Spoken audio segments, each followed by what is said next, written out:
My name is Faye Wyatt, and I'm a professional cuddler with Cuddle Sanctuary. A lot of my job is seeing clients one-on-one.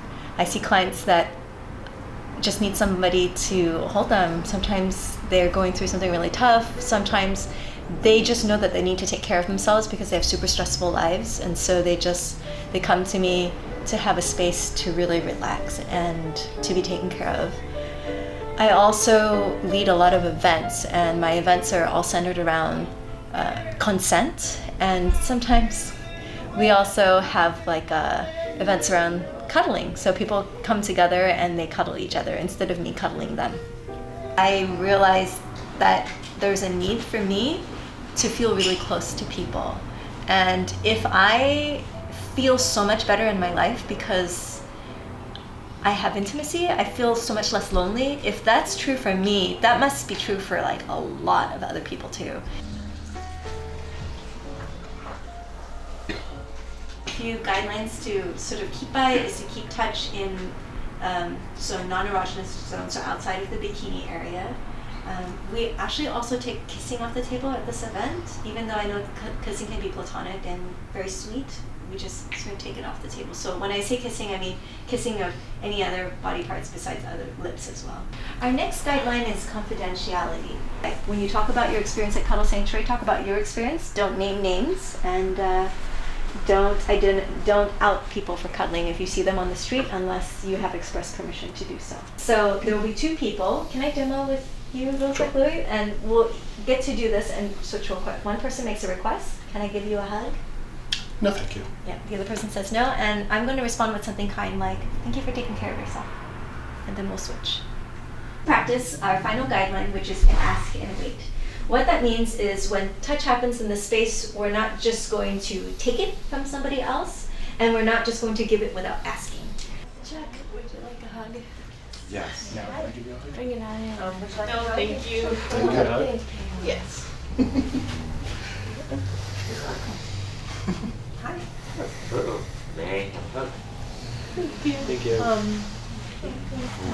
No, thank you. Thank you. But how about holding hands? Yeah. Sure. Would that be good?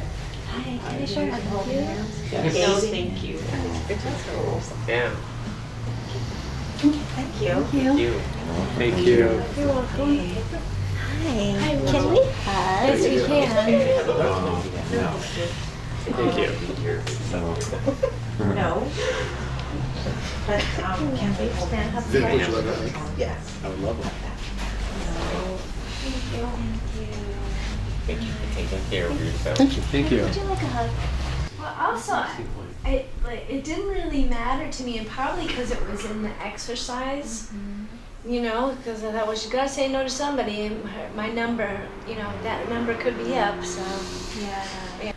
It used to be kind of weird to get nervous, and then it got to be kind of funny. And now I actually like it in kind of a weird way that people feel comfortable saying no to me. I think that in our society today, there's a lot of isolation just built in. And I think people got lonely before. I think loneliness is just sort of is part of the human experience. We all feel alone all the time because we imagine that our experiences isolates us from other people.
I think we're just discovering that there's so much depression and anxiety and unhappiness in the world right now because we for some reason, have decided that we feel safer when we're distanced from other people.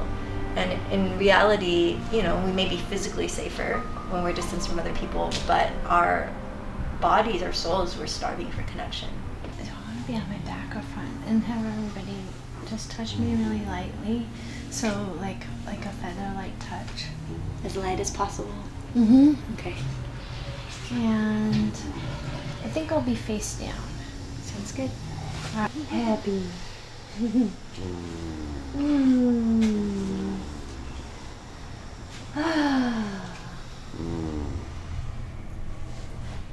You like longer strokes? I think whatever. Yep.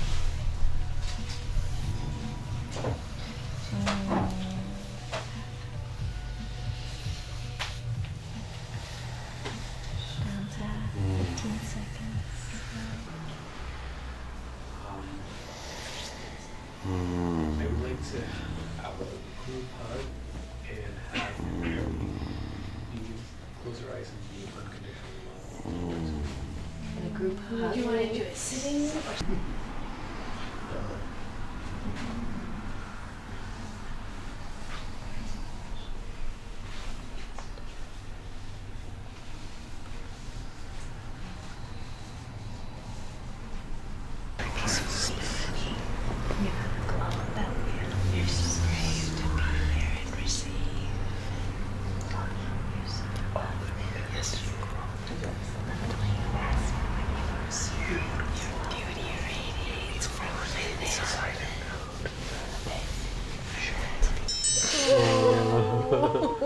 Oh my god! Can we thank you? Yes, thank you. We're moving on to our voluntary cuddle lab, which means all of the parameters are open now. You can stay here and continue to do this, or you can make your own. Whatever feels comfortable for you. How are you there? There's always that arm underneath, and so if you fold it into your chest, or Oh, like this? yeah, Okay. is that comfy? It's a lot better, thank you. Can I play with your hair? My hair? Yeah. Mm-hmm. Yeah, my happy place. Play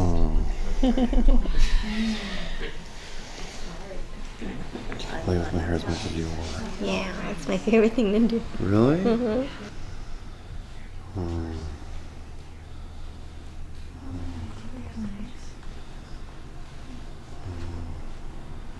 Does it ever lead to something else? I mean, that's the sort of the big question, because we always conflate intimacy with romance and sex, and it's like it seems like the only way we have permission to be intimate is in a relationship, and that's actually really harmful because a lot of people are single. It's not healthy for them at the moment to be in relationships, and so they find themselves super lonely because they have nothing, right? So what I do is I teach people that you can have intimacy without it being romantic. And it takes practice, especially in our culture where we're taught that intimacy equals, you know, sex and romance, and now you're a couple. There's a lot of types of intimacy that are really healthy. For example, you know, your best friend. You can be emotionally intimate with your best friend and share all of your hobbies with them. You can share your thoughts and you know, talk for hours just like you would with a romantic partner. What makes it platonic? Well, you're not using each other for sex. You're not climbing a ladder of some sort. Why not cuddle? Why not be close and set a very clear boundary that we're not expecting anything else from one another?